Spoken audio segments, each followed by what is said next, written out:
السلام علیکم ناظرین، میں ہوں ملک نجیب، آپ دیکھ رہے ہیں نیوز ٹو یو۔ آج ہم بات کریں گے ملک ریاض کی۔ آپ تو جانتے ہیں ملک ریاض صاحب کو ملک کی طاقتور شخصیت سمجھا جاتا ہے اور قانون تو ان کے گھر کی باندھی ہے۔ ناظرین، حالیہ دنوں میں ایک واقعہ پیش آیا، اس کے بارے میں ہم آپ کو آگاہ کرتے ہیں۔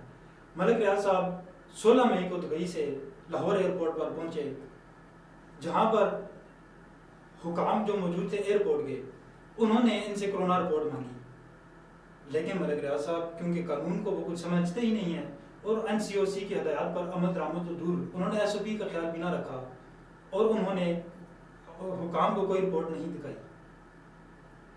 لیکن ان کے ساتھ 2 افراد موجود تھے جن سے ایئرپورٹ حکام نے کرونا رپورٹ مانگی اور ان کی جانب سے کرونا رپورٹ حکام کو دکھائی گئی جو منفی تھی۔ لیکن ملک ریاض اور ان کے ساتھ دیگر 2 افراد ایسے موجود تھے جنہوں نے کرونا رپورٹ نہیں دکھائی، اور اسی کے ساتھ وہاں پر جو موجود تھے ایئرپورٹ حکام نے ان کو کہا کہ ہمارے پاس کیونکہ سہولت موجود ہے تو ہم یہاں پر آپ کا کرونا ٹیسٹ کر لیتے ہیں۔ لیکن ملک ریاض نے ان کی بات پر کان نہ دھرے اور وہاں سے چلے بنے۔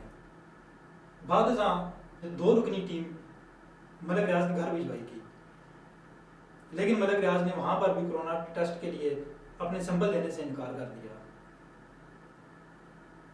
اب ہم آپ کو یہاں پر ایک چیز اور بتاتے چلیں، لاہور ایئرپورٹ کے مینیجر کی جانب سے ڈائریکٹر ایئرپورٹس کو خط لکھ دیا گیا ہے، جس میں انہوں نے ڈائریکٹر ایئرپورٹس کو آگاہ کیا ہے کہ 16 مئی کو ملک ریاض صاحب دیگر 4 افراد کے ہمراہ ایئرپورٹ پر آئے، جہاں پر ان سے کرونا رپورٹ مانگی گئی، لیکن انہوں نے کرونا رپورٹ نہیں دکھائی۔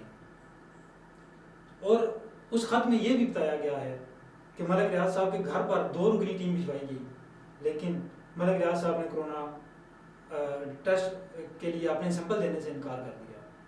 ایئرپورٹ مینیجر کی جانب سے اس خط میں مزید کہا گیا ہے کہ ملک ریاض کے خلاف NCOC کی ہدایات پر عمل نہ کرنے اور کرونا SOP کا خیال نہ رکھنے پر سخت کارروائی کی جائے۔